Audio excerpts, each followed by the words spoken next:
Welcome to Dice and Mind, a podcast hosted by Brad Brown and Jason Kaufman to explore the intersection of life, games, science, music, philosophy, and creativity through interviews with leading creatives. All are welcome in this space.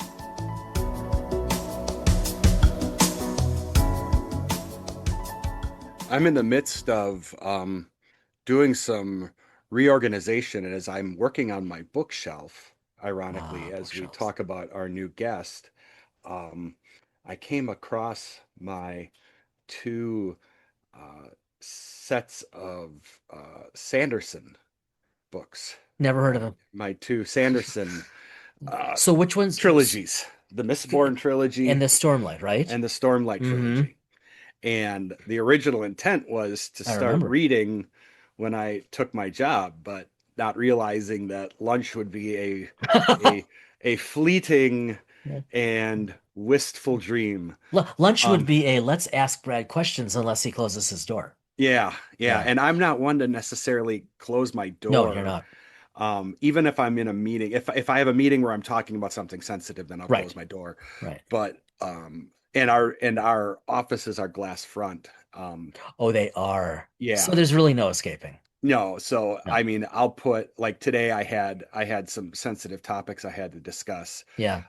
So even if my door is closed, people will walk by and then look in to see if I'm actually like busy or not. So I've had to take to getting white earbuds. And putting white earbuds in my ears, and that way they will look and see if I have earbuds. You're really assuming people are paying attention. I am. Okay. I am. And and people will look and see, and if they see the white earbuds in, then they know that I am Occupado. Yeah. That is a clever solution. Is it working?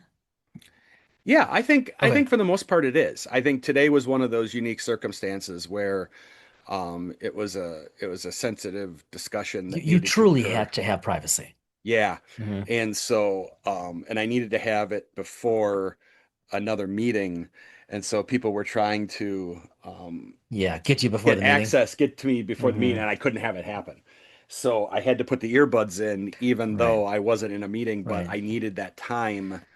Now that the cat's out of the bag, but I needed that time because I needed to accomplish a couple items before the meeting. Right. Sometimes false signaling is the better part of valor. How did I don't know how we got in this topic, but going back to the Sanderson thing, it's funny because I took the Stormlight trilogy off the shelf and brought it upstairs because I've decided that it's been a while since I've had a non-RPG book.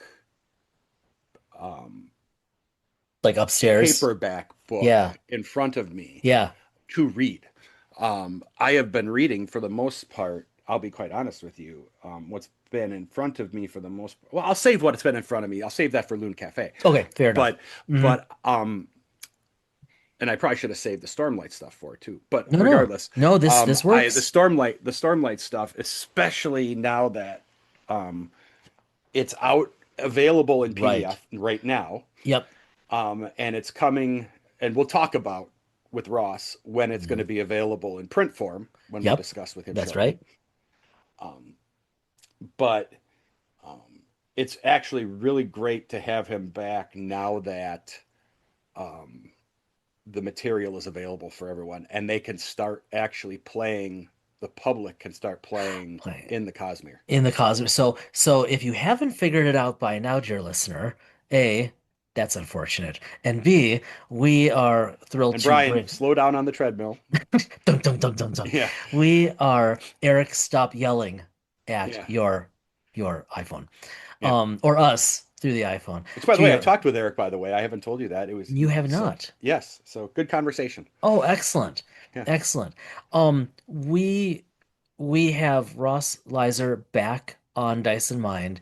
And like you said, Brad, this time we were able to talk really candidly about what's coming out, what's out for Cosmere, and we got to geek out about the mechanics. Yes. And that's something you and I have been really curious about since he was on the first time. The whole dice mechanic, you know us and dice mechanics. So which is also going to come back for the Loon Cafe on my Oh, end. it is. Although Interesting. just on my radar, don't know anything about it yet, but to be continued. So Okay. yeah, so we have Ross back. We're going to do I think a fairly deep dive into the Cosmere, Yes. into where it is, a little bit into where it's going, certainly into the dice mechanics, and as promised, I should say, as Ross promised us when first we chatted with him on the show, we spend a fair amount of time on the magic dice mechanics, which are just really interesting because both Stormlight and Mistborn are hard magic. And I would say if you're not familiar with Sanderson, and let's be honest, as of not that long ago, neither of us really were. No, I don't know where we were, but You we were know, not. we were not. Um, you know, don't let that give you any pause because No. um, you don't have to be to, and the game itself, even if you're not uh, a Sanderson fanatic of any Yeah. form, I think the game itself should show. Yeah. The game itself shows enough promise that it should be something that should be of interest to you if you And are Ross will interested get in into it. that. Yeah, we Yes. he'll explain the logic. So we've got a fairly lengthy interview with him. So let's hop over and we'll be back.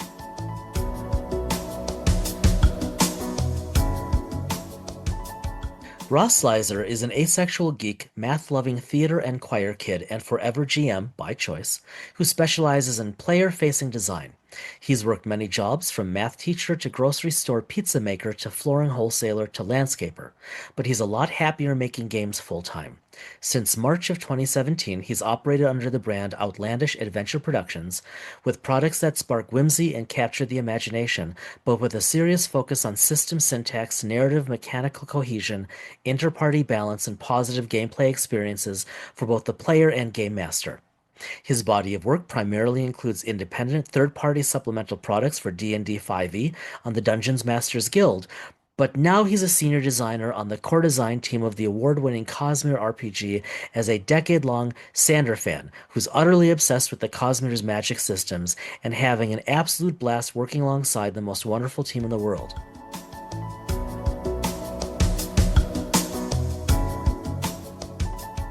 Well, we don't even need to. We've done introductions before. Ross, thank you for joining us. We've already been talking. Jason just needed to pause us long enough to hit record. That's Um, literally true. It's my absolute pleasure. I'm so excited to be back. I had so much fun with you both the first time, and it's really nice now that the books are out that we get to really get into the meat of the game, and I'm yes, very We're excited. excited. And thank you for yes, having such poor judgment and or taste in friends. But or we are thrilled. We both, are really, thrilled you are here. both. And yeah, Yes, we've been chomping at the bit to get into the mechanics with you. And so when you had reached out, we were just delighted. we were glad that the veil could come off now, and we Yeah, can talk right. a bit more Mhm. about kind of the meat and Yeah, potatoes yeah, of the yeah. game. And you know, we don't want to necessarily like hyper focus on one area or the other, but I'm fascinated kind of by like the dice mechanic. Yeah, we totally want to hyper focus on the mechanic. Yeah, Yeah, we Oh do. and yeah, We everything, do. you yeah. know. Yeah. That's why we're here. A lot of people like talking about the plot die because it's something that's so unassuming, but really makes a huge difference, like in So, play. so maybe if you don't mind, Ross, because like Brad had said, see behind the veil, but total honesty for all of our listeners, all four of you, maybe five these days.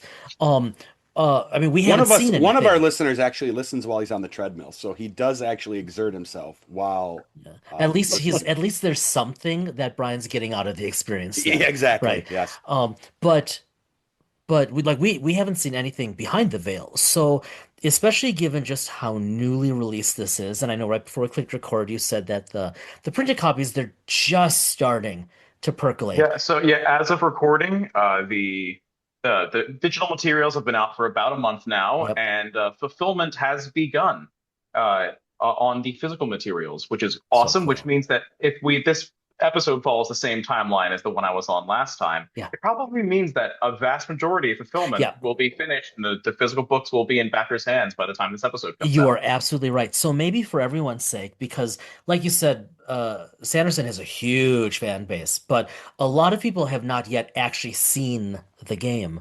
Maybe walk us through the mechanic and then we'll just geek wherever you want to geek. Yeah. All right. So one of the big things about our system is we had a huge design goal of we wanted an easy on-ramp for TTRPG players to get into Sanderson books, Right. and Sanderson book fans have an easy on-ramp to get into TTRPGs. So we actually designed with a lot of touch points to very familiar D20 RPG mechanics that a lot of tabletop role-playing game fans will be very, very familiar with. So we have advantage and disadvantage from D&D, but with Nice. a bit of a twist. We have an action point system for combat, like Pathfinder, but with a twist. We Okay. have talent trees, like from the Genesis Star Wars game, Awesome. Oh, but with our own twist on Yeah. it. So our game is very focused on innovation and Mm. just taking existing pieces that people Yep. would be familiar with, people understand, and kind of combining what we think are the best versions of all of them into something that I think will be able to be familiar to a lot of different players. Hmm. And and basically, it's a way to get your D&D friends to interact with the Cosmere for the first time, Yeah. or it's a way for your Cosmere people who are very familiar with the world to get into a TTRPG for the first time. So this is fundamentally D20. Yes, it is a D20 system. You have your six ability scores, which we call attributes in this system. I like Then you have skills. We don't use proficiency it. Hmm. like D&D 5e does. We instead have a skill rank system where you start at level 1 with 5 skill ranks that you can basically place as you want. Oh, And you can have a maximum of 2 ranks in a single skill at tier 1, and then every tier it goes up. And then you nice. combine your attribute and your ranks to form your modifier Yeah. for each individual skill. Like that's it. awesome. Yep. So You've given people who have touched multiple different systems some familiarity. yeah. Wow, can't believe I didn't pronounce Well, that and well. taking the best pieces of a whole bunch of those different approaches. Yeah, and then you've Yeah. given them all the ability to find an ingress point into the game. Now, That's really our goal, was to make this game very approachable. yeah. There were sometimes people in beta said that our game was very, very crunchy. And to a certain extent, they're right, because that gets into another of our design principles, which is that in between sessions, the game is very crunchy. You have a lot Nice. of options. Like Nice. that's the inherent nature of talent trees. Mhm. Is you Mhm. could like really scour your options Right. and then look to see like what talent you can access and then which one you want to Oh, pick for your level up. Yep. Because our game is designed around multipathing. We do not punish you for multiclassing in any way, shape, or form. Yeah. Um, and uh, and so, it can be a lot of cognitive load, especially when you're making your first character, Yeah. to have so many different options staring you in the face. But when you actually play, it's a very smooth narrative focused experience. Okay, so the plot dice. I know you Yes. mentioned those a moment ago, and the last time, the first time you were on, you teased it, and you were really honest that you just can't say more, but you really want to say more because it's Yeah. unique. Now we can talk about it. Yeah, so I believe I described the different facets of the plot die. It is a special D6. Hmm. It has two blank faces, two faces with Yep. what we call the opportunity symbol, and then a +2 and a +4 complication. Interesting. Now, so when you get so when the DM determines the right thing, or when a talent tells you to add this to the test by saying raise the stakes, you roll it with your d20 and any other dice involved in the test. That could be your damage dice for an attack, for the surgeon specialties field medicine talent, you add the target's recovery die to the test to Neat. heal them. Hmm. But so our whenever you make a test, you roll all the dice at the same time. This Nice. actually feeds into a couple different mechanics that we use. One of which is our system has stacking advantages and disadvantages. Oh. So if you have three different sources of advantage on a test, you can use all three of them. The way it works is that you choose for each advantage you have, you choose one die in the test You roll that die twice, and you choose the result you want from that die. Oh, that's So, interesting. so if you have a d20, a plot die, and 3 damage dice, you could choose to have advantage on the d20, the plot die, and one of those 3 damage dice. And hilarity ensues. I mean, Yeah. that really that's unique. And that seriously affects story. Like it could go in all kinds of ways from the same situation. Yes. And then the plot die is just this wonderful, wonderful tool. Hmm. I remember when I first came onto the project, I was really skeptical of it Yeah. because I'm like, I'm a consummate GM. I've been a forever GM for over a decade now. Why would I need something to tell me how to dictate the results of my skill check? Yeah. And I know that a lot of people have that same gut reaction to it. Hmm. But the thing that I've grown to love about it is that one, it keeps me on my toes. I'm a very improvisational GM. So if I determine there's a significant enough moment as the GM to add this die to the test, I know that there could be a positive side effect or a negative side Yeah. effect that Yeah. occurs and changes the direction of the story in a way that makes me feel like I don't know entirely what's going to happen as the GM, which is fun, in Hmm. my opinion. Um, Yeah. and That's so, I will say sorry, that's go ahead. no, no, I'm sorry. I think harkening back, that's one of the elements I most enjoy about the Genesis dice system. Hmm. Yes. That it, right, especially the way it's tuned, like mathematically and statistically, that it nudges you, not out of your comfort zone, but like it almost forces creativity for the GM of this is going this direction or this direction, good, bad, or otherwise, and now you have to come up with something. Yes. I will say that we did have the benefit of having Andrew Fisher, who is a That's major cool. part of the Genesis Star Wars system, be our lead designer for the Stormlight aspect of, Nice. Yeah. and also his long-term collaborator, Max Brook, who was also on the Genesis system, was also a consulting designer on our project Wow. the entire way through. And so once again, we took that idea of this narrative die and we put a little bit of a twist on it.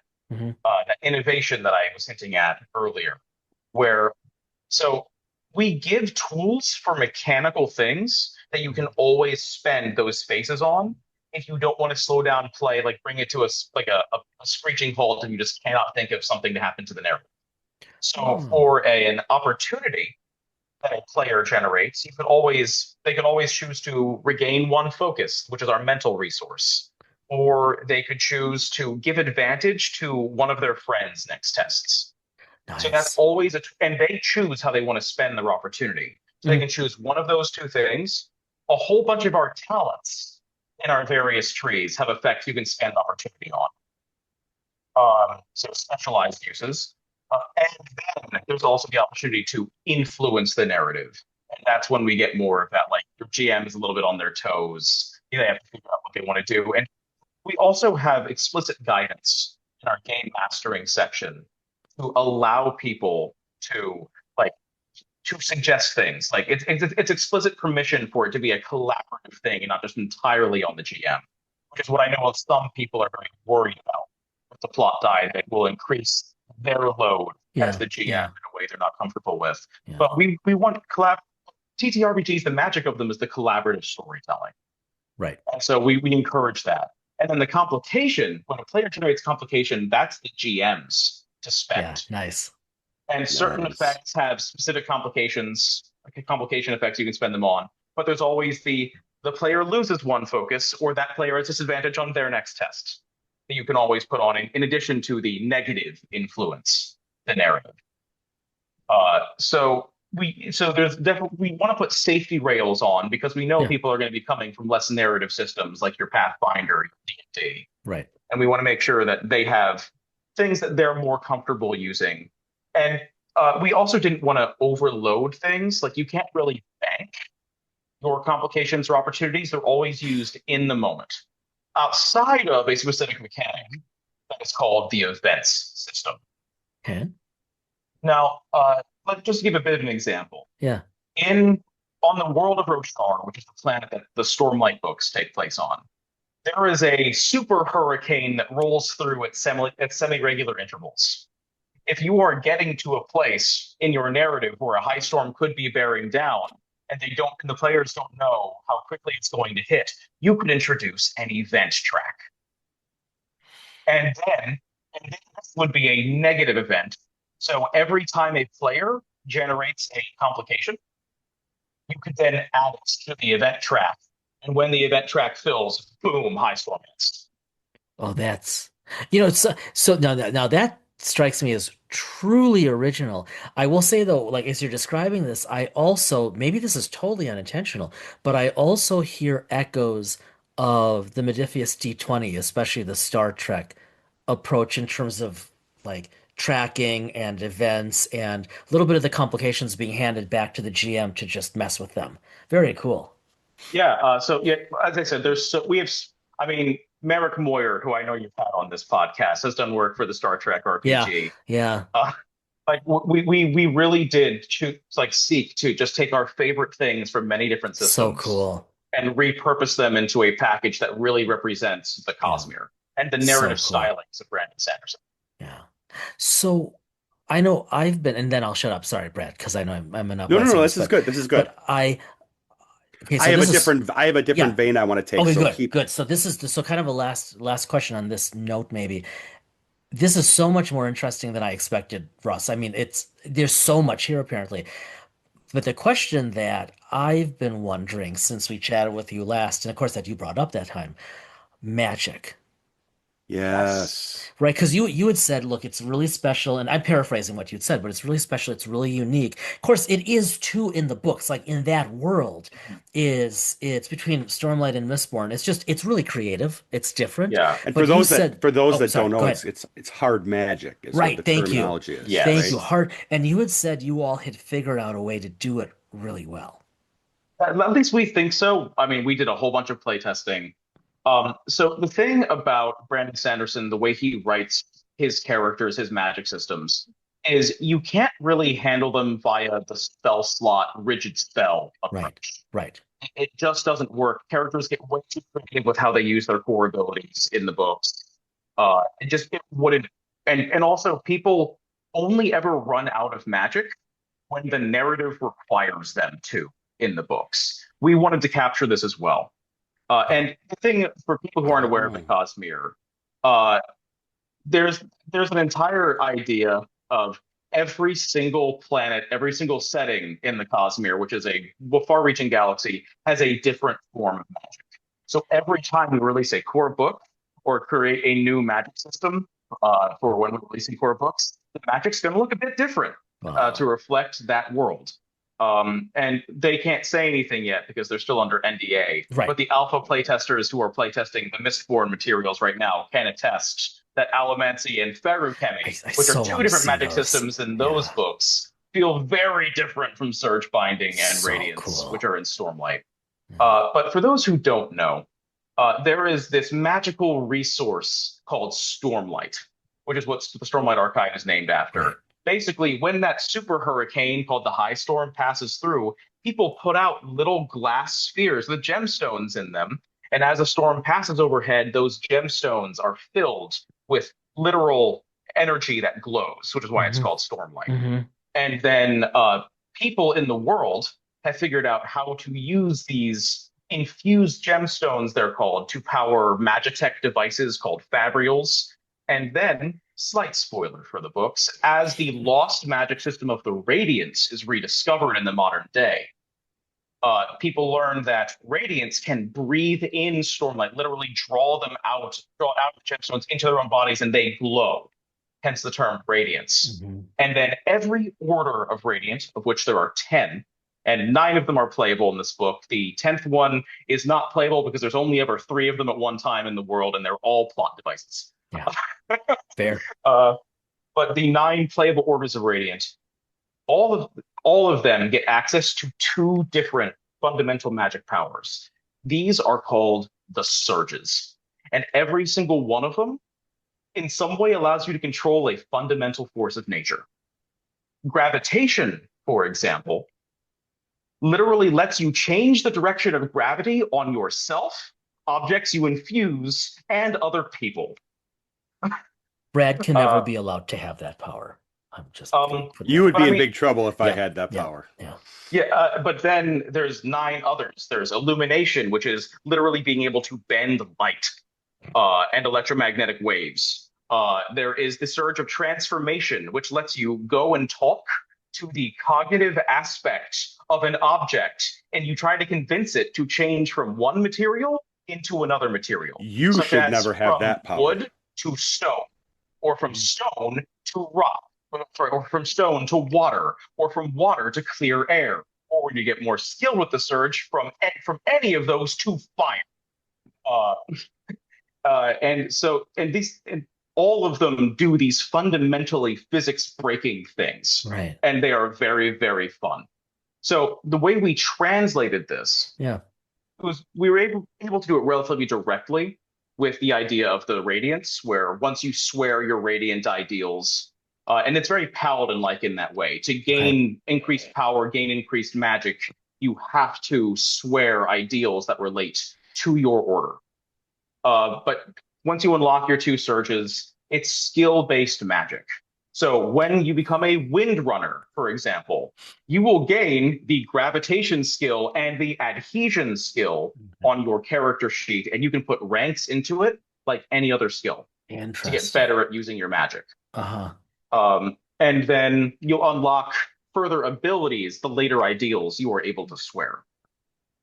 But on your character sheet, I kind of mentioned briefly the idea of a cognitive resource Yeah. in our game. Yeah. And the reason for that is another reflection of the way the Cosmere works. Basically, there's three layered almost dimensions or realms in the Cosmere. There is the physical realm, which is where we, flesh and blood beings, Mhm. exist. There's the cognitive realm, where ideas exist. And finally, there's the spiritual realm, where souls exist. Interesting. Okay. And so our physical resource is health. That represents both the amount of damage you're able to take and your stamina. Yeah. There's the Our cognitive resource is focus, Hmm. and our spiritual resource is investiture, which is the kind of magical energy that suffuses the Hmm. Cosmere. You know how there's that idea of matter and energy cannot be created or destroyed; they can only be converted. Right. In the Cosmere, investiture is added as a third element to that. Okay. So Yep. mass can be converted into energy, can be converted into that investiture and back. Yep. Um, so, so our investiture resource, you have a relatively small pool from it. Like usually, most level two characters, which is the earliest you can become radiant in our system. So you'll always have mundane skills first. Hmm. You have roughly somewhere between 3 and 5 is the average starting out, and you can spend this to fuel your magical abilities, your the use of your searches. And when you run out of that, as long as you have access to enough infused spheres, which for the most part you're going to, other than when Hmm. the narrative requires you to be limited, you Yeah. can just take the breathe stormlight actions, spend 2 actions, read that, go back up to full, and you're back to it. It sounds very, I mean, obviously there are a lot of moving pieces conceptually, but it sounds like it ought to be a pretty efficient mechanic at the table. Yes, as I said, very crunchy between sessions, Right, right. very smooth at the table. I like that. Have you just in, so obviously as a design team and everything like that, now that, the, um, the book is out there to backers and, or it's, by the time this comes out, it's going to be out there to backers Yeah, and full yeah. and everything like that. Um, you know, you're getting feedback from reviews and everything like that. Um, are there people going to cons and putting It's together a good gaming question. sessions and things like that? And have you seen Yes. that and heard that? And So yeah, we had, I mean, other than at Gen Con when we had our own room, yeah, there are already actual plays on YouTube of people playing God. through the Stonewalkers adventure or running their own campaigns. Like Sanderson fans have been deeply, deeply excited about this, and are very happy about our fan content policy being overall very like we even have like a free kit that you can download for overlays on streams if you want to use it for your actual plays. Very Uh, cool. Oh, oh, cool. that's our brilliant marketing manager, Jillian Schumacher, who created that because she came from a video creation, a content creation background. Uh, That's actually like genius because that takes a lot of creative effort in many ways for people that want to do live plays to put that type of material together to do live plays and for you to provide that as an organization to be able to do that. I mean, wow. So kudos to her for putting that together and for you all to making that available. yeah. That just generates and that that's just going to gender others to want to put together out and show the content. Hmm. That's our hope. That we want to one, as I said, one of our big design goals was to make the barrier of entry as small as possible. Uh, That was something that I was thinking about. And maybe there's not a question, maybe it's more a comment and there's a question hidden in there because I was thinking about this because I know of people, maybe me in some way. Oh, not maybe me as much just because I started doing some reading. Jason has done some of the reading, but I'm a late bloomer to Anything Brandon you want to Sanderson. add to that blank? Oh, Stop sorry, it. keep going. Stop it. Shh. Stop it. Um, but the idea, and obviously I was too late to get into the backing because I didn't know it existed at the time. But by the time I will get the material, um, I will have read some of his, obviously some of them, I will have read some of the Stormlight Archive. I started reading that first because that's the first RPG that came out. So I wanted to read that first. But I'm thinking about folks that are like out there and have seen, like, have heard that this is coming out, have heard of him, maybe haven't read a book, or and haven't obviously seen the RPG, and they're thinking to themselves, "Wow, where do I start with this? Do I wait for the RPG or do I grab, the first book in the series and start reading?" Um, and you've talked about, and maybe this is a little bit of a rehash of what we talked about in the first episode, in the first time you were here, so I apologize, but how does the RPG fit into the Stormlight series of books? so the timeline for our books. Uh, yes, our world guide does acknowledge books beyond this for people who want to run their own campaigns. But the timeline that we set our handbook and world guide primarily in is in the year of space between books 3 and 4. So that's between Oathbringer and Rhythm of War, Cool. because we want the big war that happens to be happening. That's a very fun setting to be in. We want most of the Radiants to have been rediscovered, and for people to be able to engage with any of the 9 orders, 9 playable orders they want to be able to play. We want to be able to introduce some of the most iconic adversaries known as the Fused, and let me tell you, we have some incredible art in these books of the Fused. Uh, in many cases, their first like canonical depiction in like fully rendered art.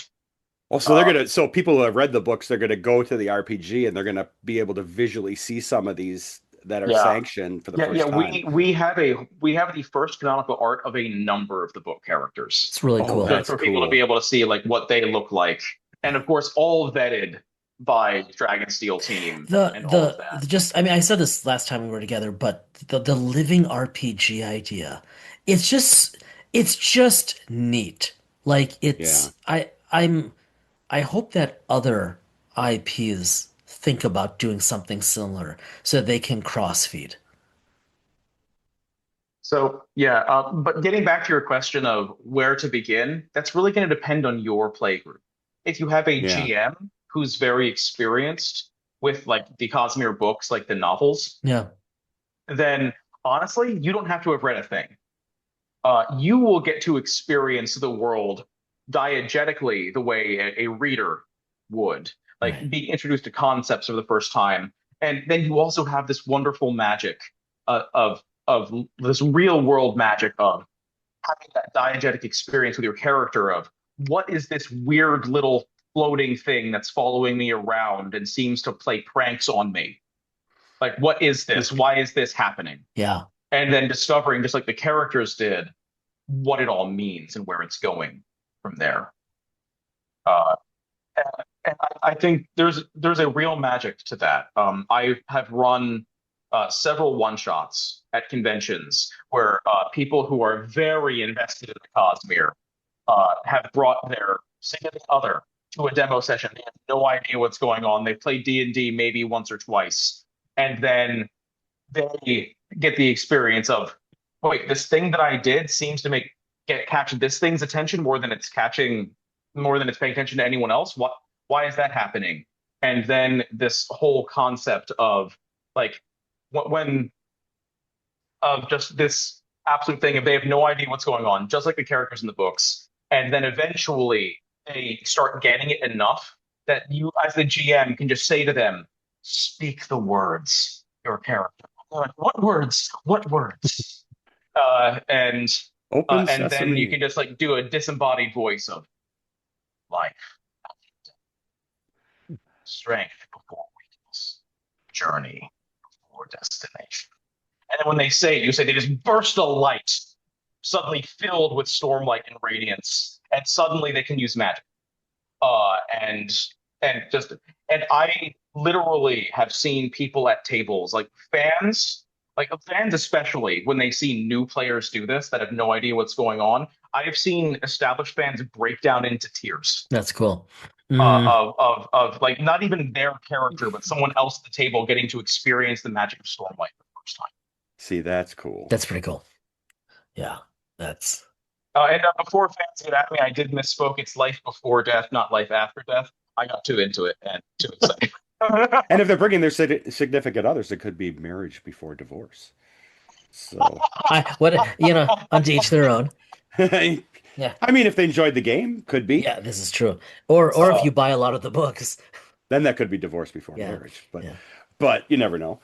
Um, I want to pause here because I want to yeah, ask for you personally, now that the books are coming out, what has it been like for you watching this yeah. happen and And watching being all part of of the it. feedback? And what have you been doing since this has started to come out? And I know you probably are working on, and we're not asking you for things that you can't talk about, but what have you been working on and doing as you've been watching all of this? Good.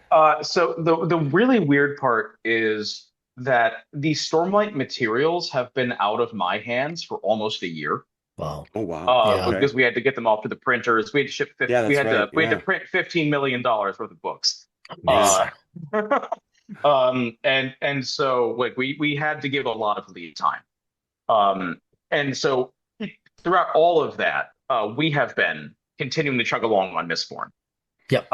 Like we started Mistborn design before Gen Con last year.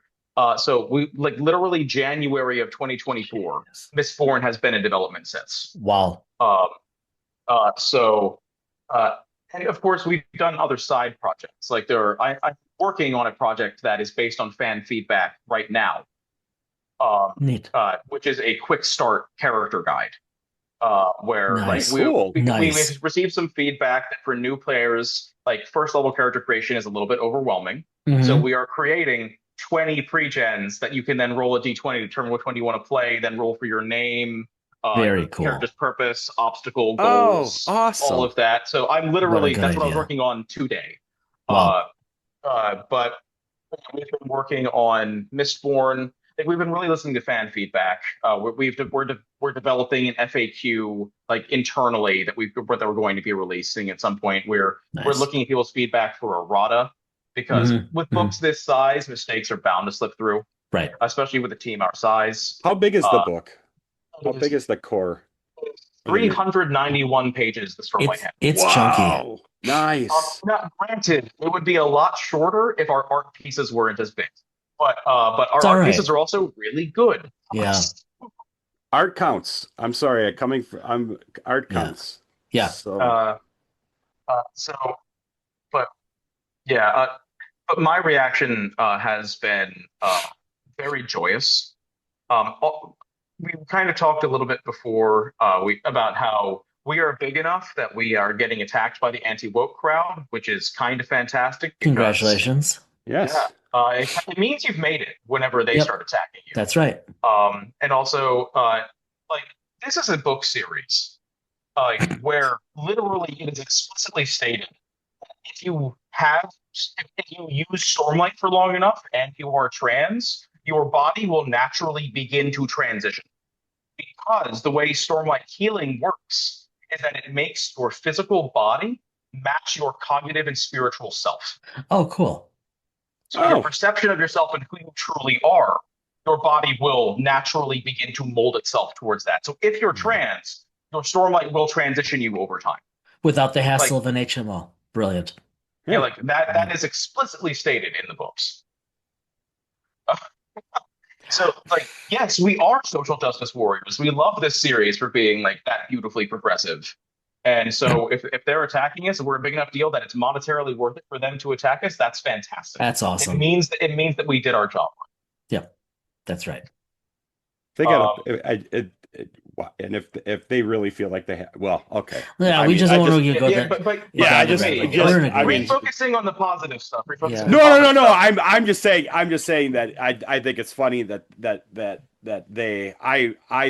that should be a blue ribbon for you all that they have to do that. Um, And the idea that that again, it goes to our point that regardless of what anyone believes, there should be inclusivity at the table. This game but just generates I that. mean, So before you were born, we had the Satanic Panic.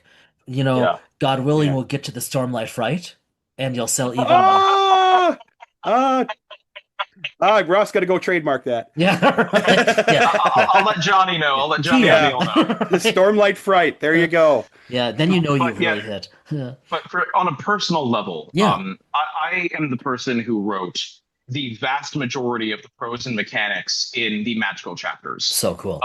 That's chapter five, Radiant Paths, and chapter six, Surges. Yeah. And so, literally, the most nerve-wracking thing I had to do in this entire project was write the Radiant Paths chapter. That's because, and in particular, it was there are certain oaths that have not been spoken on screen, quote unquote, Right. in the books yet. Right. And so I had to come up with them.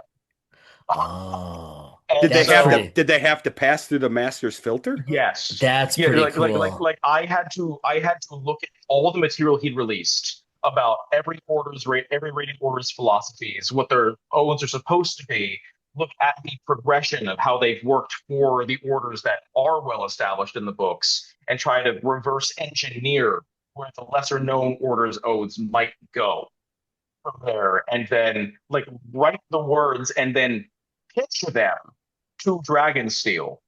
And Oh, I was so afraid. No pressure.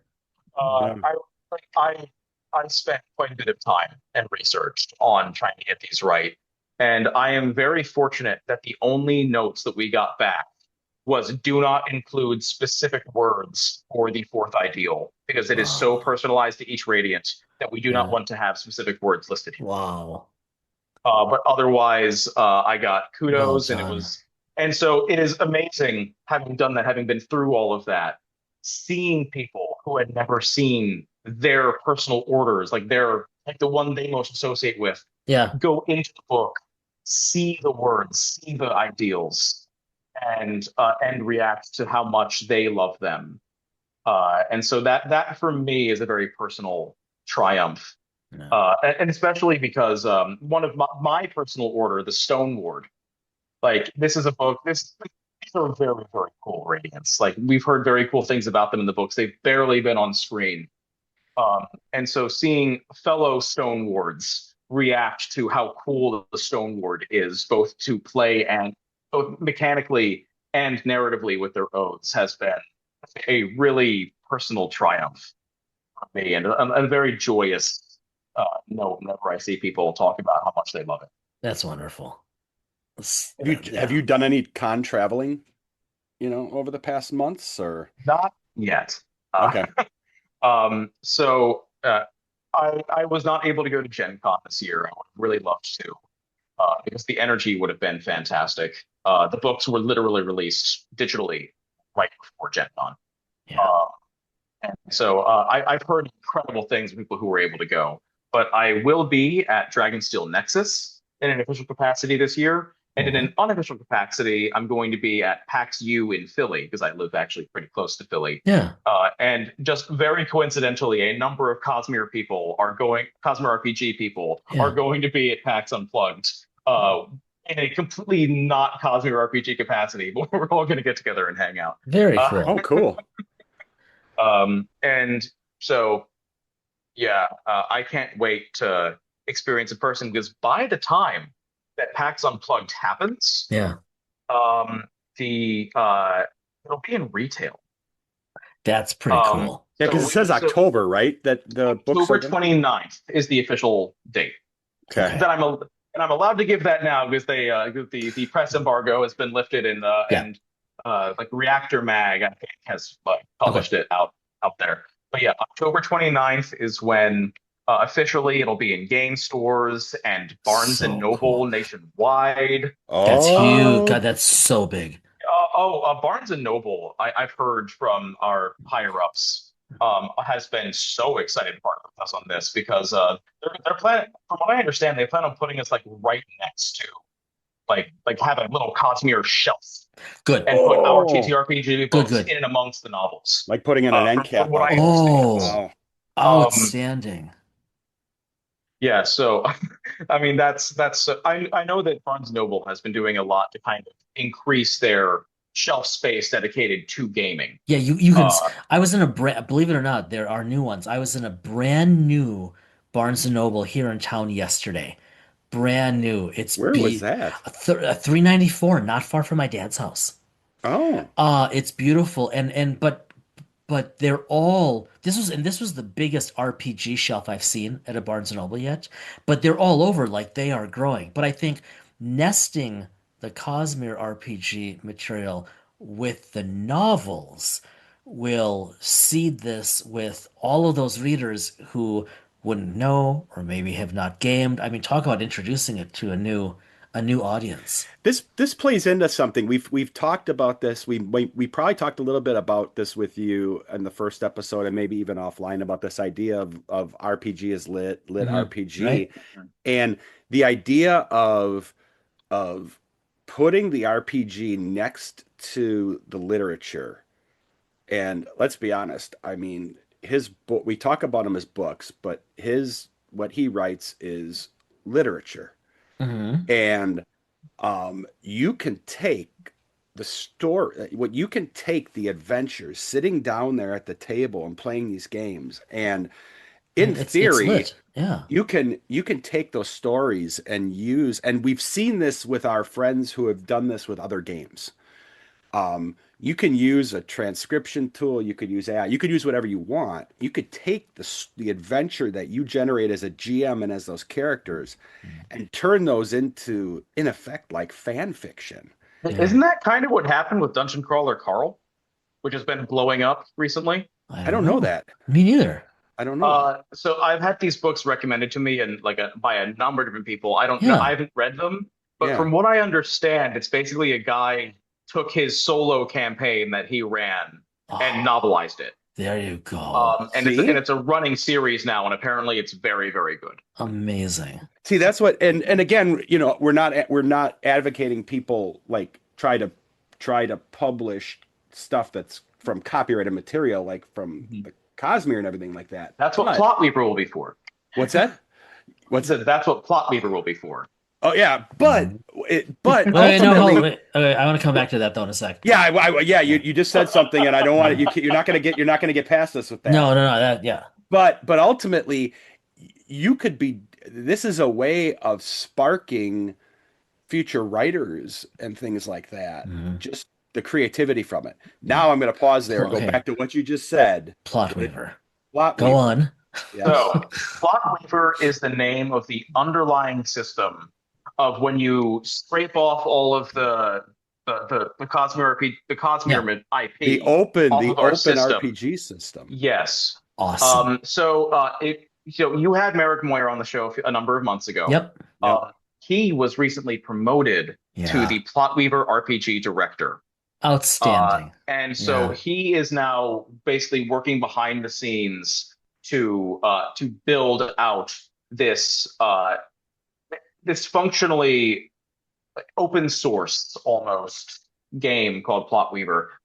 From what I understand, the idea to have an OSR, have an OGL that is very rewarding to fans because the whole idea of Plotweaver is that it's about worlds collide. Mhm. And that basically that settings can overlap and smash into each other. So you can create your own setting for Jeez. Plotweaver, your own magic system, and you will be able to market it. So you'll have There we generic go. fantasy, Oh. you'll have true sci-fi, you'll have Oh. horror, you'll be able to take any genre you want and use our game system with the plot die and our initiative system and all of our core mechanics and be able to create the worlds and Okay. stories you want to play and make money off of Okay, them. so two things, a comment and a question. The comment, you guys are all going to need another tattoo. The question,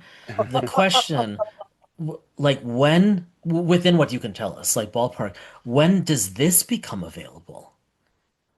So I don't think I can comment on Oh, timeline. yeah, of course. I am not involved with that team. Mm. I asked if I could split my time, and I was told I was too valuable to the Cosmere RPG There you go. to work on Plotweaver, but it is in very good hands with Merrick, Oh, and yeah, no doubt. he and I will be back channeling. Don't tell Johnny. Yeah, Uh, no doubt. Yeah. Yeah, uh, Oh, when they so actually hear cool. this start when they actually hear that during the episode, they'll just hear blah, blah, blah, blah. Jason will scramble No, I won't. Oh, I it. so want to see. Well, I know what book I'm No, gonna so get. that we is know people want awesome. it. We know people Yeah. like our game system, but that the Cosmere is a very it's a high barrier to entry for a lot of people. There's just so much, and we understand that. But we are confident enough in our underlying system that we think that we can release a generic version that is going to have like its own world, its own setting, its own magic Yeah. systems. That's part of what I Merrick is going to be building a team to work it's on. it sounds like an OS. I love the name Plotweaver. Well, it sounds Ah, like Dreamweaver, like the old. I know the music's in my head, but Well, I no, know. not like Gary So Wright's yeah, we Dreamweaver. came It's up like with the old. that name Yeah, Yeah. at last year's Brotherwise Dragonsteel Design Summit, Cool. where Yeah. we were all literally almost the entire team was in one Airbnb, and for Hmm. like 8 hours one day, we just sat down and talked about future Cosmere RPG stuff, and part of that was brainstorm for Plotweaver, and we So came cool. up with that name That's great. like in that meeting. We just kind of know. Mm. Uh, but yeah, we're very excited about it. I can't wait to play it. Oh, I have so many ideas that I'm going to be sending to Merrick, but yeah, that team is still being crafted behind the scenes right now. um, that's just awesome. as a side note, Mistborn still expected next year. Yes. Yeah. Sweet. We are currently on track. We don't know Oh, what's going to good. happen with tariffs. We thought tariffs Yeah. were going to force a delay of Stormlight. Luckily, we were able to squeak by through that. It's Good. very uncertain politically right now, but from the back end, the design standpoint You're and on. Yeah. production standpoint, Good. we are on Because track for releasing this board next like almost everyone else, your all of your printing is overseas, right? year. It's Yeah. sheer volume of what we need to print. Yeah. Just the United States does not have the manufacturing facilities. Wow. There would be Yeah. such a bottleneck Yeah. of Fair. everyone trying to use the same. But Hmm. I Yeah, mean, we also have really good partners. Good. I have not been able to hold one in my hands yet, but our physical books are ridiculously gorgeous. Looks I've like seen them it. over camera. Uh, like they have a gilded edge. what? Like the Mm. pages have a gilded I'm edge, and but like They've based got the on gilded cover edges. I'm not cover is surprised based on the very covers and like the art online. that's the Kickstarter version. I don't know what the retail one's going to look like, but Fair. I think Kickstarter backers are going to be real happy about how these That's books look. so cool. Let's either displayed on their coffee tables or on their shelf because yeah, every Kickstarter book every hardcover Kickstarter book has Gilded Edge pages. Oh, that's But again, phenomenal. October 29, that is the retail Yeah. release. I don't know if those will have the Gilded Edge. I actually think they might not, but Kickstarter backers at least will be very, very pleased. Well, even if they So don't, cool. you never know down the road. I know other publishing companies have come out with limited edition versions at some point down the road. You just never know. But again, to your point, you know, you can only do what you can do based off of the economic conditions and to what we talked about earlier, the political climate makes it very difficult Yeah. Yeah, to do those type of things. we've been working on a lot of smaller digital products, Nice. like Hmm. Captain Fiend magazine #2. We wrote uh, a level 3 one shot called "Speak the Words" that is going to be released digitally. The Advanced Adversaries Kickstarter supplement and the Stormlight Scenarios Kickstarter supplement are both coming digitally alongside the physical release in September. Uh, so Do the digital we versions come out sooner for those that are not Kickstarter backers? Do the digital versions come out earlier than the print versions, or do you need to wait for October for So those? Do there you are know? certain products that we do not intend to get a physical release just because they're small enough. Yeah. They're really Hmm. just for PDFs. I mean, you can purchase a lot of our materials on Drive-Thru RPG right now, Hmm. and Hmm. I'm pretty sure that Stormlight Scenarios and Advanced Adversaries will be going up on Drive-Thru RPG as well. Neat. Also, I want to jump back to like I think it's either 20 minutes or half an hour ago because Yeah. Yeah. the conversation took its own life. But talking about well, it took on a life of its own was a better way to phrase that. Uh, but getting back to the question that Brad had about how does a person begin playing the RPG, Hmm. we have a few supplements for that purpose. We have the first steps, which is it plays like a choose your own adventure book, but it's designed to be played with your group, where it will help you. You will create characters in actual play. Yeah, right there, $10. Uh, and there's also the first step solo mode, which you can build your character by yourself if you want That's to. It plays very very cool. much Oh, like uh, yeah, we also have a pamphlet that's about 30 pages called Welcome to Roshar. This is basically just an art and setting primer book. Nice. It's more than half art. It's really 15 pages yet to read. Really cool. But that's just like a primer on the world you can hand to a player that's curious. So that, but with no spoilers, they won't get anything. It's a very base knowledge about the world, some of its cultures, the Yeah. ecology, that kind of thing. So as I said, we want the on ramp to be as Yeah. easy It's and wonderful. accessible as possible. So there's been a lot of focus on products, and as I said, the thing I'm working on right now, the quick start characters, uh, that's a working title, but just to make it as easy as possible for people to just get in, start playing if they are curious and want to I think try. they should call it the Stormlight Rocyclopedia of Characters. Oh, Rocyclopedia. That's good. That's So, good. so the fun thing about this quick start thing is we have in our heroic paths chapter 4 of the Stormlight Handbook, Yeah. we have what we refer to internally as the iconic builds, where we like for example in the agent there is the Azish constable, the street urchin, and the undercover work form. And basically, it gives you some lore about where these different archetypes exist in the world. And then we give you a literal guide as to how to build them at level 1 and what you might want to consider like picking as you level up to like to really feel like that character archetype as they appear in the novels. And so the quick start characters, Man. 18 of the 20 are those iconic builds, like literally just putting those onto a character sheet for you. And then we came up with two more to round out the nice roll of D20 to select your character. It's okay, so this sounds a little naive, and I recognize that. Obviously, you all have been working on this for a considerable amount of time. It's not like you just a few, it's not like 13 months ago. It's like, hey, we should do this. We know that.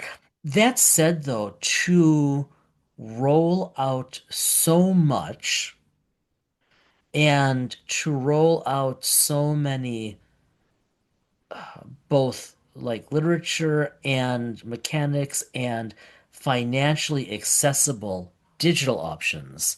Like this is a lot. This is like I mean, ignoring the fact that it was just a Kickstarter for $50 million Kickstarter. This is a lot of material. This is a remarkable amount of content and content beautifully woven together right out of the gate. Thank you. It does help It that it does. has been in development for so long.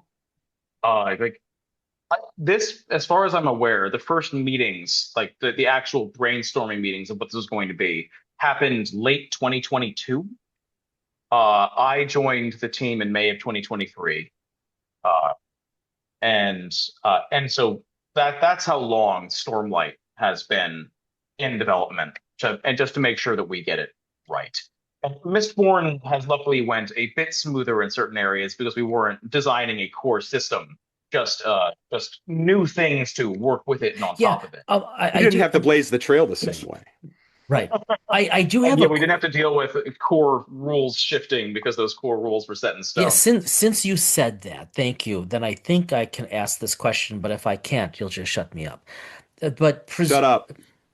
you get to do that later when it's less relevant. Oh, got it. Yeah, Okay. like normal. And then I ignore you like normal. Sure. Um, Is this the later? Not yet. Wait for it. Okay. I'll Okay. call you. I'll call you. Okay. Okay. The Mistborn.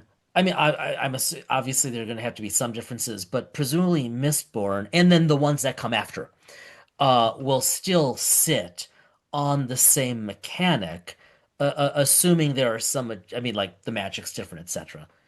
Yes. It'll be the same six heroic paths, but some of the Stormlight specialties, especially like the really Yeah, specific ones, like the Shard Bearer, of course. Right. are coming out and being replaced Hmm. with Mistborn specific ones. Yeah. And so that's going to be the idea. Whenever we go to a new world, it's going to be the same like core heroic paths, Yeah. but with like a new subclass functionally. We call them specialties, So being subbed in. once you're into any of the lines, you're really into all of it if you want it. Yes. Yeah. The really beautiful thing about the Cosmere is that, especially as the timeline advances, and Stormlight is kind of close to what we call the present day of the Cosmere, is that there is an idea of world hoppers, these people that travel through the cognitive realm, literally letting them walk from one planet to another over a series of months, and you can show up anywhere functionally. Well, Uh, yeah, you can absolutely, when you get the books, you can mix and match like your oh, okay. specialties from different Yeah. Oh. worlds. You can do Yeah. what a particular character named Hoyd is doing, where you can collect different magic systems as you go to different worlds if you want to. Now, don't get me wrong, Yeah. that's going to be very talent and reward expensive because most of our Yeah. barrier to entry for magic is Right. what we using our goals and rewards system, Yeah. uh, which is another thing I could talk about for a long time.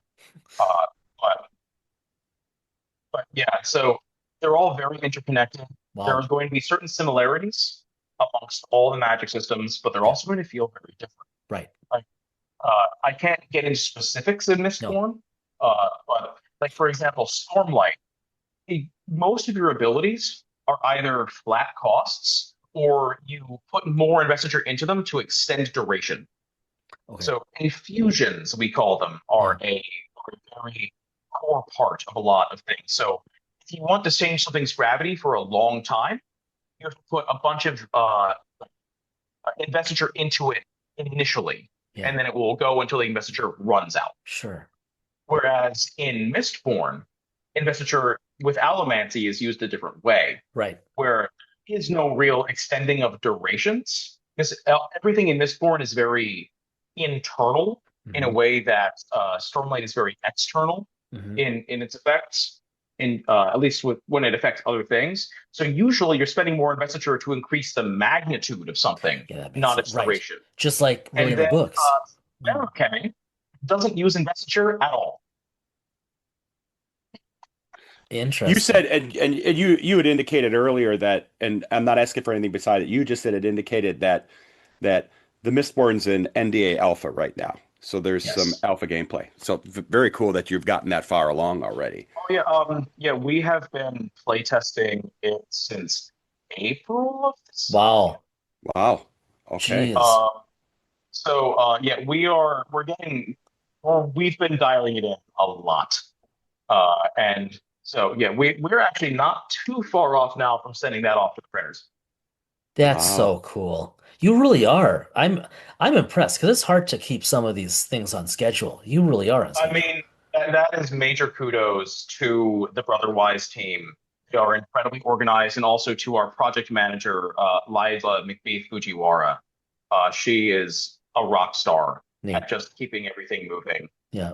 Uh, and it also helps that we are partnered with Dragonsteel, and they know a lot about how to fulfill multi-million dollar I'll bet they Kickstarters, do. especially where books are Yeah. concerned, especially where hardcover books are concerned. Uh, Call the 42 million Kickstarter for the Words of Radiance. Um, Amazing. so no, that was a $20 million one. The $42 million one was the Secret Projects Kickstarter. Uh, Amazing. the man knows Kickstarter. Their company knows Kickstarter very Yeah. well. Yeah. What do Uh, you, so I gotta ask, what do you, if you're not working on Brotherwise Cosmere stuff, what do you have time to do? so I am professionally, I'm still a freelancer, although I have my fingers crossed that maybe Awesome. pending success that I might get a more permanent position. Great. But functionally, I work full time on Yeah. Cosmere RPG. Yeah. Uh, I, I'm one of the few members of the team that does not work on anything else. Uh, and it's because I have a lot of passion, I have a lot of capability, and a lot of knowledge of the Yep. system. That there are certain things that I can just do that other people would not be able to do nearly as efficiently. Yeah. Yeah. And so, but yeah, so I do a lot of reading. I when I'm not reading, I sometimes reread random books for when we're like when when we're working on a particular thing. Uh, but I read a lot of urban fantasy. Is a big genre for me. Okay. Okay. Um, and I do Pokemon Nuzlocking as I'm waiting for. It's basically a challenge run for to make Pokemon games. It's like self-imposed rules and restrictions to make the main series Pokemon games more challenging. Uh, Okay. and also gives you a lot of respect for Pokemon you would never have used otherwise, because you figure out like what they were designed to do. Interesting. So not to go on too much of a tangent about this, but basically the core rules are this. You are only allowed to catch the first Pokemon you encounter on each route. So if you accidentally faint that, you have no encounter. You're not allowed to catch anything on that route. Okay. Uh, you must nickname every one of your Pokemon so you get emotionally attached to them. And if they faint, you must release them. They're gone forever. Interesting. And Holy so crap. and then I play with an additional list of rules where I can't use items in battle except for held items. I must abide by level caps. So if my Pokemon levels up past the next gym leader's ace Pokemon, I have to put them in the box until I have to get the next level cap. I can't use them anymore. Uh, and and it's a way of really making Pokemon fresh again. I love Wow. I've never played. it. I've never played, but You've seen it, yeah. I've seen it and I've watched people play. I grew So, up with it. Like I was at that perfect formative age when Red and Blue came out, where it was Mhm. one of my first games. yeah. Oh yeah, So nice. I recognize the series' flaws that it has a number of them, uh, but I adore them. Uh, I think that's great. Do you ever talk to people in your free time, or is it all just games? I mean, yeah. I mean, Well, it's hard to he hang out. works for a I gaming know company. I'm kidding, but I mean you are so immersed. Now can I tell you to Oh, shut up? No, not yet. I'll call you. Okay. Yeah. Yeah, I do have friends that I have one friend that I'm introducing to the world of Freerun Beyond Journey's End, that anime, which is fantastic. That's I cool. have another friend that I'm doing a Baldur's Gate 3 couch co-op playthrough with. Ah, Oh, Um, nice. I also I'm also, as I said, a consummate GM where I have a custom world of D&D 5e that Oh, I have cool. been playing with the same group of people for several years now, Awesome. and they are like getting into the deep lore. I am very excited Yeah, when I have bandwidth to actually run a Cosmere RPG game for my friends. I've I'll done bet. playtests sessions with my friends, but I haven't not been able to get into a campaign yet, and I really want to. But I also play in our team internal playtests quite a lot. Hmm. Let me tell you, Mistborn has been an absolute riot. That's Uh, so cool. I have to imagine playing internally, Yeah. whatever, whether it was Stormlight or Mistborn, had to have been a blast playing with the oh yeah, teams. oh yeah. You know? I'm a very mathematically minded person, Yeah. so I'm one of the members of the team where they tell me to play something because they know I will try to break it. And that's how Yeah. we find a lot of our exploits. Is me and Nice. another member of the team are very, very good at breaking builds. Um, and but Oh, you'd be I a good QA engineer for software then. That would be good. but yeah, we've been testing Mistborn Legacy, which is our 9 chapter campaign, like full campaign adventure Oh, for Mistborn. And the coolest thing about Mistborn Legacy is that it takes place in both eras. interesting. Oh, So yeah, every odd chapter Yeah. you play in era one. Uh-huh. Every even chapter you play in era two, and usually you'll see the ramifications of what the era one people Oh, did. that's clever. I have to say, I'm really, really not to in any way besmirch Stormlight. I am really, you read really, Mistborn. yeah, and I'm just really, Yeah, really looking forward to playing Mistborn yeah. because I'm so I just like I said the first time we ever chatted, I find the hard magic in Mistborn so compelling. Yeah. It's You and are I just not. it resonates. Yeah, You're very much not alone. yeah, You've gotten yeah. a lot of feedback from people Good. about that they think the Starlight books are really cool, but they can't wait for Mistborn.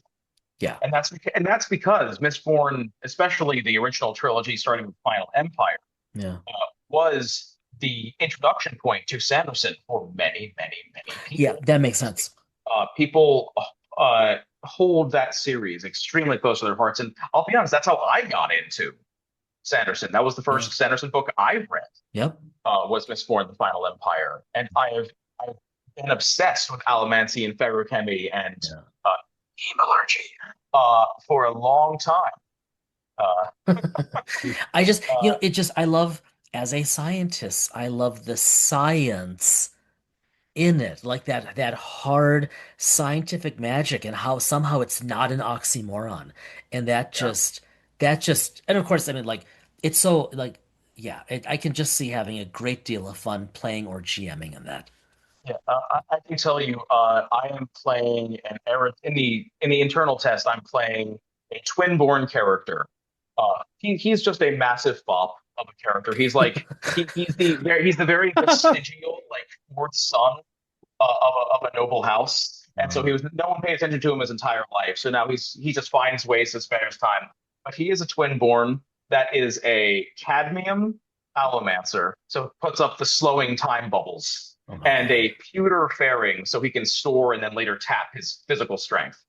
Uh, Oh, and I cannot tell you how much fun I have had playing this character.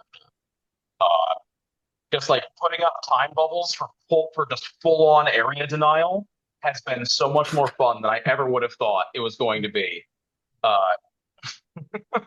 uh, wow. so Do you how yeah, when you do internal tests, do you all rotate as GMs Well, or that's a does question. someone Yeah. traditionally like GM so or in Stormlight we had much more of a rotation going. Mm.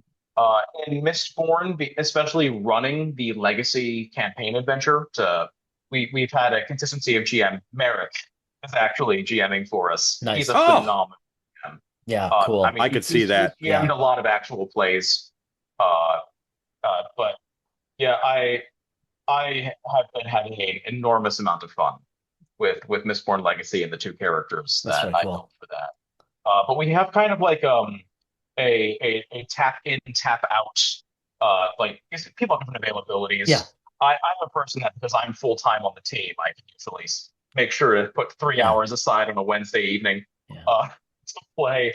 But yeah, we kind of built internal pregens that are the same character, and then we just whoever's available will play Nice. whatever character needs a player. Uh, Oh, cool. Okay.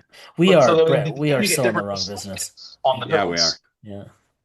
But yeah, uh, I work in such a boring realm. No offense to where I work and everything now. I'm very grateful, but I work in such a boring realm.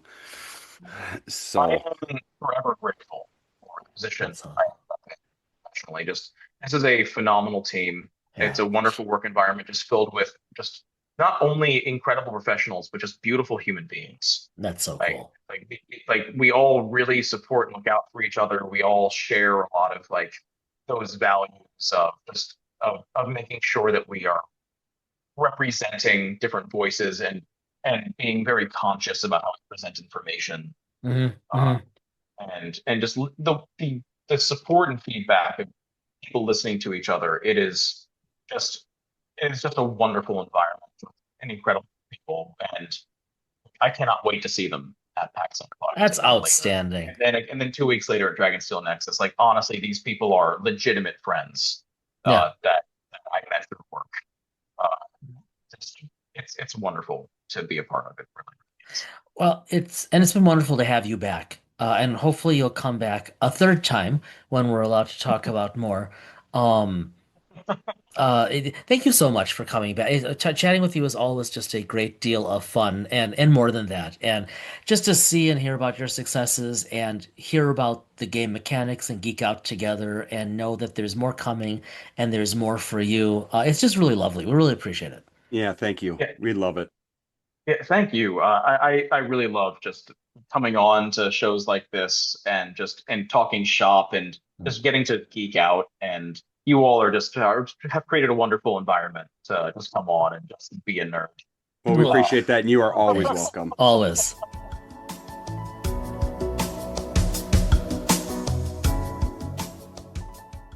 That discussion was absolutely what I expected to be, which A lot of fun. was a lot of fun, deep, got into a lot of the mechanics stuff.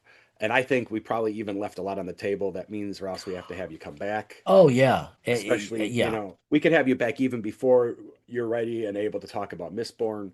Yep. Um, you know, He's such a neat person, and it's such a fascinating system that he is so deeply involved in designing. yeah, and it's just one of those things where we start talking and you just lose track of time. And Oh yeah, that was a quick hour. yeah, you just lose track of time and you just forget that we've been going for an hour and you suddenly realize, wow, there's like five topics that I made a note of that I wanted to hit on and I just did not get to ask about or we just didn't get a chance to No. chat about, So you there know. there will be more, Yes, oh definitely. undoubtedly. Definitely. As we head over to Loon Cafe, um I had alluded to some things early on, but you had mentioned something about mechanics or So dice or I something like don't that. have any details about this yet. Yeah. I presumably we received emails just hours ago. Maybe it was actually quite a few hours ago, earlier today.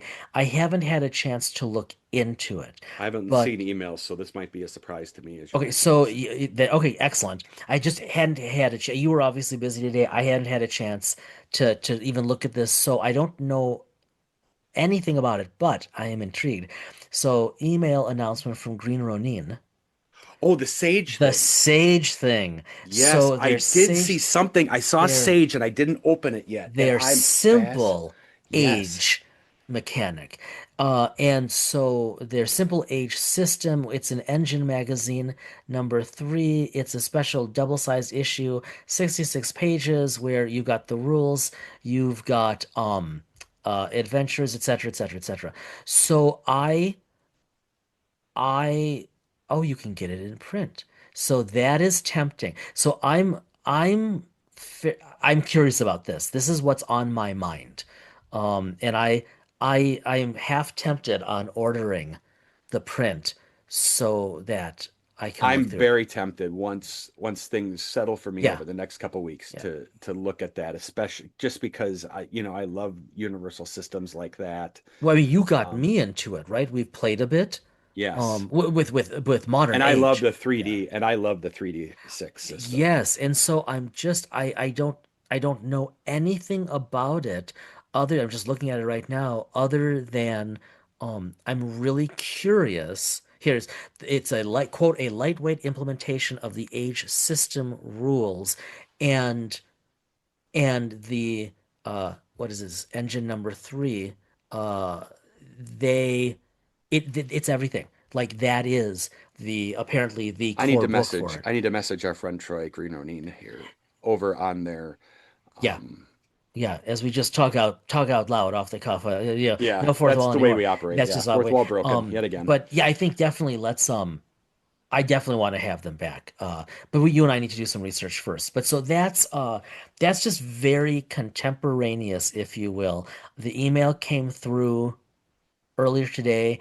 I was in the process of deleting it as I realized what it said. I didn't have time to go back, so I just like this evening just went back to look. So like when we're done recording this evening, I will probably take a bit of a deeper dive into it to take a look because like you said, we both really appreciate the age 3D6 system. I think it's one of the, and I think it's one of the cleanest. I think it's one of the cleanest dice mechanics out there of any I mean, let's game. be honest. We both have like a bit of nostalgia for Nostalgia, yeah. anything for a D6. So you throw at put 3D6 together. D6 to D6, my kingdom for a D6. Yeah. Yeah. Yeah. So I mean, and we've played it, and it's a beautiful system. Plus, it's one of the first systems that non D20 systems that I watched a lot of YouTube videos on See, way now back you in the could day. be a simple luminary, Oh which makes God. so much more sense to me. Oh boy. I'm never gonna live that No, you are not going to live that down. I Moving on. I am basking in the glow that is giving me a tan. But okay, what's on your Okay, desk? moving on. Yeah. I'm luminescent. Yeah. Um, Yeah, that's one word. yeah, Okay. so it's interesting that I'm doing some moving of materials, and Yeah. as I was organizing, um, I had been moving, and I'm sorry I came back to it, but it's just because No, no. the books were on top because of my recent trip to Dyson Mine Studios North. Yeah. Um, some of my STA Star Trek Adventure stuff, and um, I had the Shackleton Expanse book Oh. that I had temporarily moved upstairs as I was um, moving materials from one location to the other, Yeah. because I was putting up bookshelves. Yep. And um, so one night I was just, it was Sunday night. I was just Mhm. kind of like wiped out tired. Yeah. And my eyes were a little tired from looking at computer screens. And Yep. so Shackleton was sitting there staring at me, and I'm like, um, so I started looking at Shackleton a little bit, and then I had Utopia right there next to me, and then Yeah. Captain's Log was Go next to on. me, and it just had me thinking that um, the next 2.5 weeks for me are going to be extremely hectic. Yeah, there But were times of transition. yeah, Yep. but ultimately after that, um, I do want to fly a starship. Um, Well, you're gonna get your chance. yeah, that's what it was. And we pushed it. We had to. I mean, as you know, we had to push back the recording of our upcoming actual play. Yep. of STA. Well, that's Um, for a good reason because we for have some good guests. for a great reason. Yeah, we have new and returning guests. We are scheduled almost to the end of the year. I mean, Yeah. essentially through the end of the year. So that is coming. I think that's going to drop in November. Yeah. I'd End have of to go back and, October, early November, yeah, if I I have to remember go back. correctly. But no, it is, my friend, that is happening. I told you, I've got the outline, and I think you're going to enjoy the sandbox, although you'll be on a starship. But the funny thing is as I was maneuvering stuff, I very, very deliberately have put my midnight books on my Ah, desk, don't toy with me. away from the shelf right now because that's my priority project, um, outside of Yeah, being a player in STA. Midnight you is going to be one of those projects that I'm working on. you are going to GM. Yes. Yeah, So, I've told you, I don't know that I've ever looked so forward to playing a PC before. and it was funny too because we saw some midnight stuff, some of the older midnight stuff Yeah. when we stopped at Game Center up Yep. in Mhm. Up in Roseville. Roseville. Hmm. Thank you. Hmm. Up in Roseville, Minnesota, That's right. the former Minnesota. FFG complex. Yep. So, Now across the parking lot from Asmodee. yeah, yeah, which was kind of Mhm. cool to see too. Yeah, yeah. So, but yeah, that's really what's. I haven't had a lot of time for books, but ultimately, Mhm. I will say in my move, um, I have an obscene amount of RPG stuff. I really do. So I want, see, you've already been packing it though, haven't you? But I'm not packing it in the traditional sense. I am very carefully moving it from um, bookshelf to car, car to bookshelf. I want Um, a picture of this obscenity. oh yeah, once it's I done. thought I Once had, it's yeah. done, you're Okay. going to get one. I mean, Yes. once you're moved, Yes. I want shelf porn. Oh yeah, once it's done, you will Yeah. have, yes, it will. Yeah. Yeah. I haven't The I haven't challenge seen I yours in a have while. Yeah. is I bought some shelves Yeah. and um I'm not as happy with them as I would like. Okay. So I'm going to keep them, but they're not going to do as well for like really nice tomes. Okay. But they're going to work in some for some other areas that I need. Yeah. But um, I have some other shelving that I have in back in another room that I'm going to, um, in effect, utilize temporarily Hmm. because I'm literally, I'm moving a lot of stuff into a small amount of space. Right. And so rather than buy additional shelving, I'm just going Yeah. to reuse the stuff I have temporarily It makes until I sense. can make more room. Yeah. So I'm going to have a temporary solution Yeah. until I can make room, and then I'm going to have a permanent solution. So there's Well, going to be a and phase one, yeah. which won't be very pretty, but it'll be But functional that's because why I it's need it to phase be. one. Yeah. Yep. Yep. And then I'll have a different phase approach. And when I come out this winter to visit, I can always come in like a day early. I We can just like work on the shelves. Like if you want help reorganizing once you're settled, I'm game. Yeah, the shelves that I'm going to temporarily use aren't traditionally like good bookshelves. They're Okay. more like storage shelves, Oh, okay. but I have found that I have found some material that I can use to lay down that would make them good temporary bookshelves because and Oh, what I okay. think I might have to do, this gets real detailed and for the four people that are listening, probably overly boring.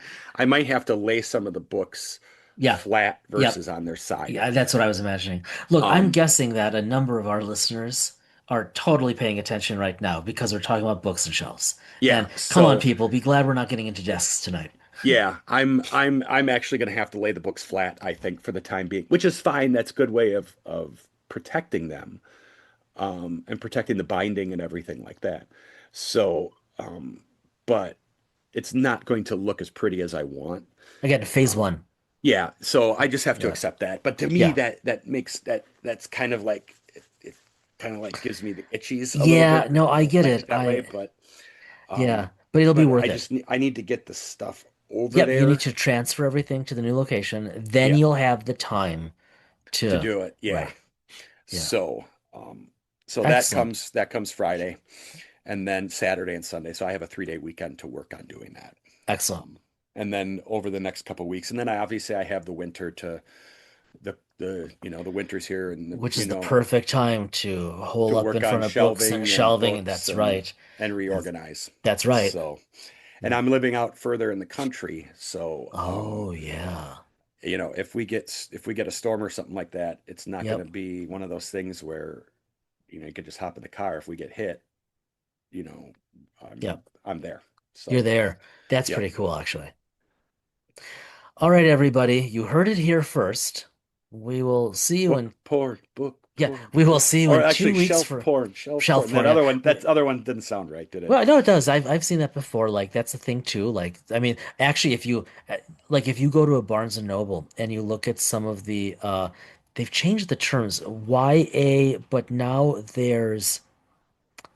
there's another category. It's split. I don't remember what it's called. Like for the 20 somethings, late teens, like the high school college crowd.